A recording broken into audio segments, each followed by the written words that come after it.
আজকে আমাদের রান্না হবে চিকেন। এই দেখো চিকেনটা হলুদ লবণ দিয়ে মাখছে আমার মা। চিকেনটা এখন মাখা হচ্ছে। এখানে আছে হলুদ লবণ,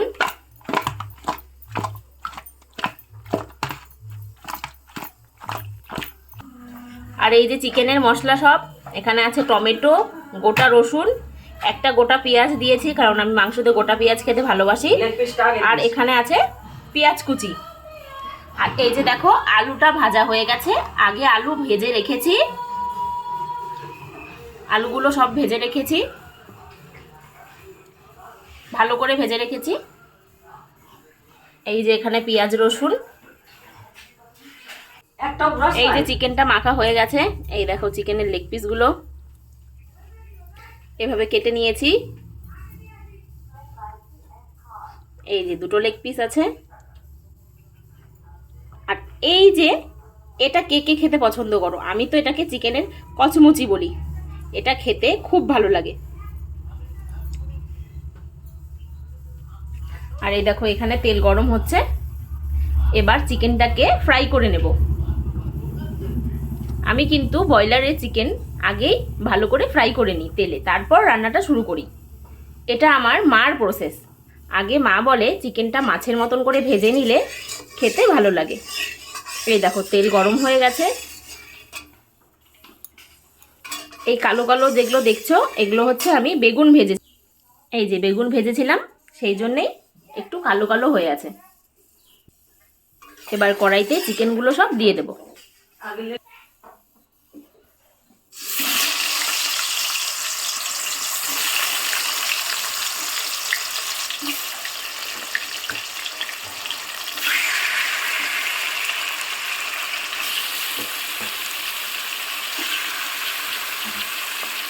এই যে চিকেনগুলো সব দিয়ে দিচ্ছি। এখানে মেটেও আছে, মেটেটা আমার ছেলের জন্যে। ওর জন্য আমি আলাদা করে রান্না করি না, এখান থেকেই একটু জল দিয়ে ধুয়ে দেব।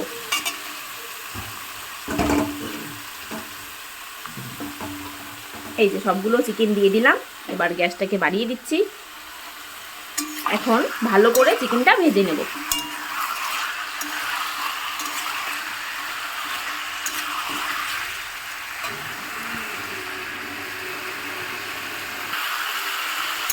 এই যে চিকেনটা আমি এভাবে ভেজে নিচ্ছি। অনেকক্ষণ ভাজতে হবে, যতক্ষণ চিকেনটা ভাজা না মনে হবে যে ভাজা হয়েছে।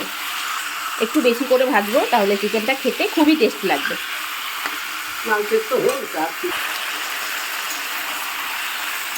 এভাবে উল্টে উল্টে চিকেনটা ভালো করে ভেজে নেব,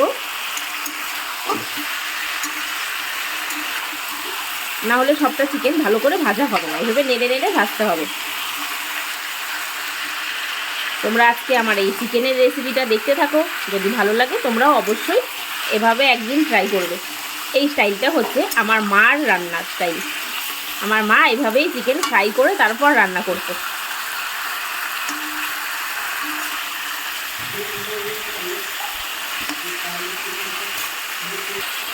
এমনিতে শুধু চিকেনটা রান্না করলে কি হয়, যখন আমরা চিকেনটা খাই তখন ভেতরটা কেমন একটা সাদা সাদা থাকে। কিন্তু এইভাবে যদি চিকেনটা ফ্রাই করে নেওয়া হয় তাহলে একদম সেই সাদা অংশটা থাকবে না। চিকেনটা ভেতরে কাঁচা কাঁচাও লাগবে না, ভালো লাগবে খেতে। তাই এই জন্যে চিকেনটা ভেজে নেওয়া। আর এই যে চিকেনের মশলাও রেডি। এখানে আছে আদা, শুকনো লঙ্কা, কাঁচা লঙ্কা, জিরের গুঁড়ো বাটা, ব্যাস আর কিছু নেই। এখানে আছে, আরেকবার ভালো করে বলছি, রসুন, আদা, জিরের গুঁড়ো, কাঁচা লঙ্কা আর শুকনো লঙ্কা বাটা। এটা হবে মাংসর মশলা। আর এগুলো তো সব দেখিয়েছি আমি তোমাদের। এই যে মশলাটা আমি মিক্সিতে করে নিলাম। এই দেখো চিকেনের থেকে একটু জল ছেড়েছে। এই যে জল বের হয়েছে। জলটা যতক্ষণ না শুকিয়ে যাবে ততক্ষণ মনে করবে যে ভাজা এখনো হয়নি। এই জলটা যখন শুকিয়ে যাবে তখন মনে করবে যে ভাজা হয়ে গেছে। এখানে অনেক জল বের হয়েছে, এখনো ভাজা হয়নি, আরও অনেকক্ষণ ভাজতে হবে। এই দেখো চিকেনে কি পরিমাণ জল এসেছে। এই দেখো কতটা জল বের হয়েছে। জলটা শুকিয়ে গেলে তারপর ভাজা হয়ে যাবে। এখন আমি এখানে রসুনগুলো দিয়ে দিচ্ছি, কারণ রসুনগুলো তাহলে ভাজা হয়ে যাবে, একটু বেশি সেদ্ধ হবে, কারণ আমি মাংসটা সেরকম ঝোল ঝোল করবো না। তাও আগেই রসুনটা দিয়ে দিলাম, কারণ রসুনটাও একটু ভাজা হয়ে যাক। মা বললো রসুনটা আগেই দিয়ে দিতে, তাই আমি রসুনটা দিয়ে দিলাম, দিয়ে নাড়াচাড়া করছি। চিকেনের সঙ্গে রসুনটাও ভাজা হচ্ছে। এই দেখো চিকেনটা এখনও ভাজা হয়নি, নিচে এখনও জল আছে, জল শুকিয়ে গেলে ভাজা হয়ে যাবে, আর তার সঙ্গে সঙ্গে রসুনটাও সেদ্ধ হয়ে যাবে। দেখো আমি প্রায় 10 মিনিট হয়ে গেল ভাজছি, এখনও কিন্তু চিকেনের থেকে জলগুলো বের হওয়া শেষ হয়নি, আর জল এখনও শুকায়নি। এই দেখো কত জল বের হচ্ছে, আস্তে আস্তে চিকেনটা মজে যাচ্ছে আর জলও শুকিয়ে যাচ্ছে। চিকেনটাকে আমি আরও একটু বেশি ফ্রাই করব, জলটা যতক্ষণ না শুকিয়ে যায় ততক্ষণ।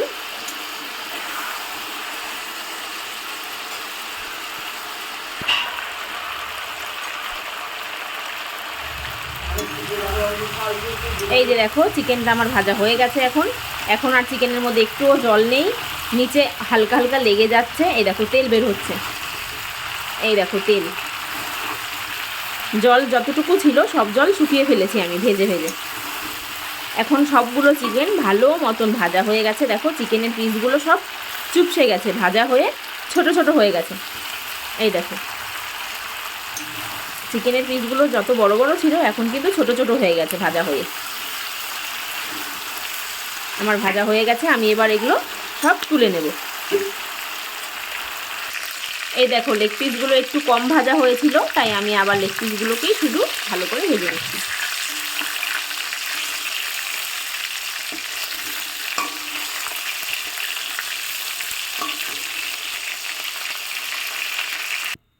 এই যে আমি এখন আবার কড়াইতে তেল দিয়ে দিলাম, তেলটা গরম হয়ে গেলে সব একে একে দিয়ে দিব। আমার কড়াই গরম হয়ে গেছে, তেলও গরম হয়ে গেছে, এখন আমি পেঁয়াজগুলো দিয়ে দেব।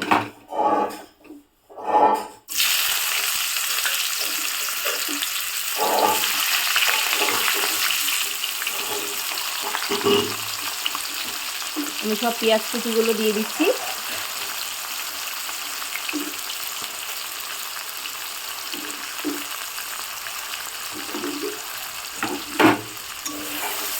দিয়ে এবার নাড়াচাড়া করব।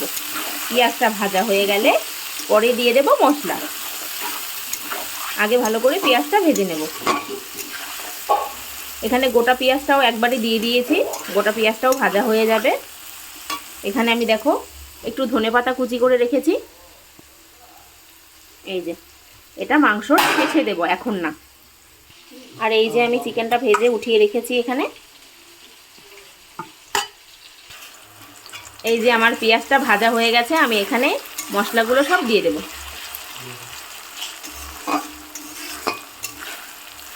পেঁয়াজটা দেখো কি সুন্দর কালার হয়েছে।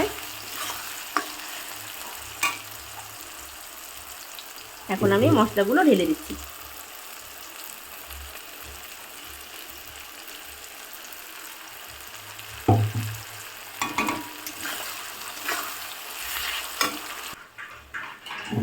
এখন আমি মিক্সিটা ধোয়া একটু জল দিয়ে দিলাম। মিক্সির গায়ে যে মশলাগুলো লেগেছিল সেগুলো সব ধুয়ে দিয়ে দিলাম এখানে। এখন দিয়ে দিব হলুদ, লবণ। এই যে আমি দিয়ে দিলাম হলুদ,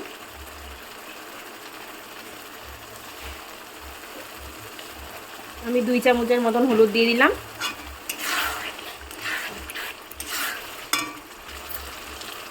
এখন দিয়ে দেব লবণ। লবণটা তোমাদের পরিমাণ মতনই দেবে।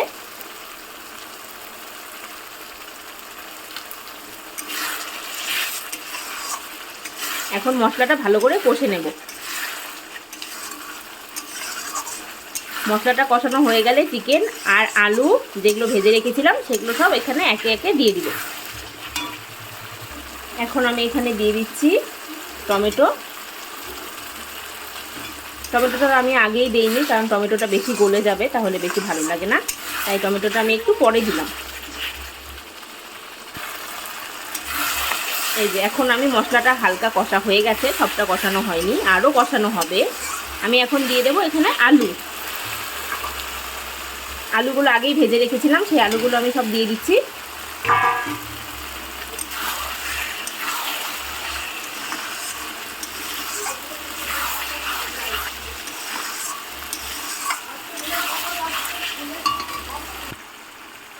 এই যে মাংসগুলো যে ভেজে রেখেছিলাম আমি সেই মাংসগুলো সব দিয়ে দিলাম এর মধ্যে। এখন এগুলো দিয়ে মশলাটাকে মেশাবো। দেখো চিকেনের কালারটা কি সুন্দর এসেছে না?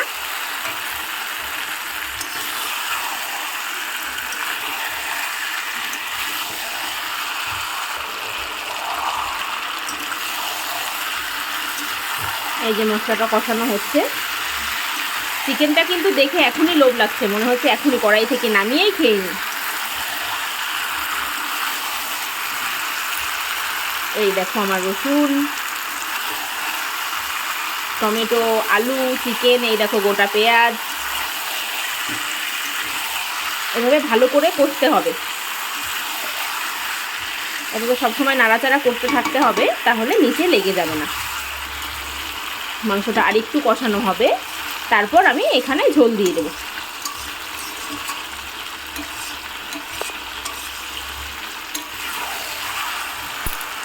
এই দেখো চিকেনের কালারটা একদম অসাধারণ হয়েছে দেখতে। তোমরাও যদি সেমভাবে রান্না করো তাহলে কালারটা কিন্তু এরকমই আসবে।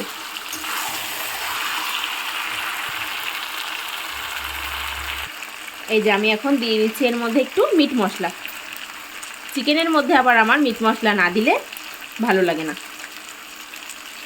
সানরাইজের মিট মশলাটা দিয়ে দিচ্ছি। এই যে মিট মশলাগুলো সব আমি মিশিয়ে নিচ্ছি। মিট মশলা দিলে মাংসর সেন্টটা একদমই আলাদা হয়ে যায়। এই দেখো আমার মশলা একদম কষানো রেডি হয়ে গেছে। এখন আমি এর মধ্যে ঝোল দিয়ে দেব। দাঁড়াও, কি ভাবছো আগেই ঝোল দিয়ে দেব? আমি কিন্তু চিকেন কষা আগে নিজের জন্য অল্প তুলে রাখি, কারণ আমার কষা চিকেনটা খুবই ফেভারিট। তাই আমি আগে অল্প নিজের জন্য কষা চিকেন উঠিয়ে রাখবো, তারপর দিয়ে দেব ঝোল। একদম কষানো হয়ে গেছে। এই দেখো পাশের কড়াইতে আবার আমার মা শাক রান্না করছে। শাকের কি শব্দ, মানে বোম ফাটছে মনে হচ্ছে। এখানে মাংস রান্না হচ্ছে, এখানে শাক রান্না হচ্ছে। এখানে আমি ধনেপাতাগুলো সব দিয়ে দিয়েছি, দিয়ে একটু নাড়াচাড়া করব, করে তারপর ঝোলটা দিয়ে দেব। আমি কিন্তু আগে ঝোল দেওয়ার আগেই ধনেপাতাটা দিয়ে দিলাম, কারণ ধনেপাতাটা একটু মাংসর মধ্যে গন্ধটা ছড়িয়ে যাক, তারপর ঝোলটা দেব। ধনেপাতাটা মাংসের সঙ্গে মিশিয়ে নিয়েছি, এবার ঝোলটা দিয়ে দিচ্ছি।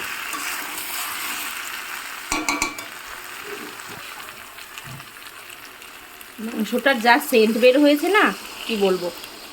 এই যে ঝোল দিয়ে দিলাম। আজকের মাংসটা একটু ঝোলঝোলই হবে, কারণ আমরা অনেকেই খাবো আজকে, তাই মাংসটা শুকনো শুকনো রান্না করলাম না, একটু ঝোল দিয়ে দিলাম।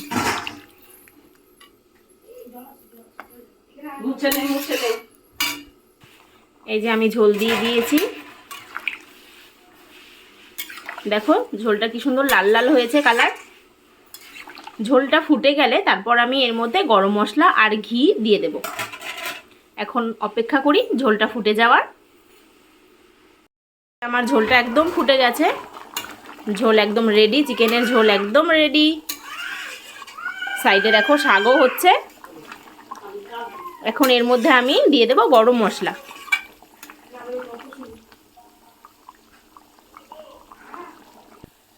এই যে এখানে আমি দিয়ে দিচ্ছি এখন গরম মশলা। এটাও কিন্তু সানরাইজের গরম মশলা। দিয়ে দিলাম আমি গরম মশলা।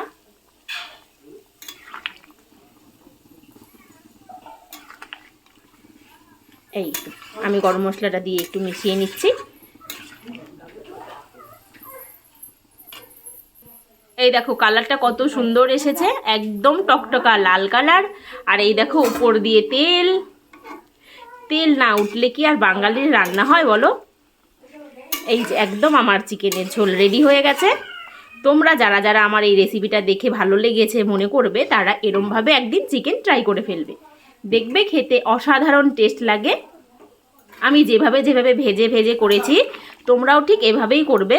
আর এখানে কিন্তু অবশ্যই মিট মশলা আর গরম মশলাটা দেবে, তাহলে চিকেনের সেন্টটা খুব সুন্দর আসবে। এই দেখো আমার রান্না রেডি,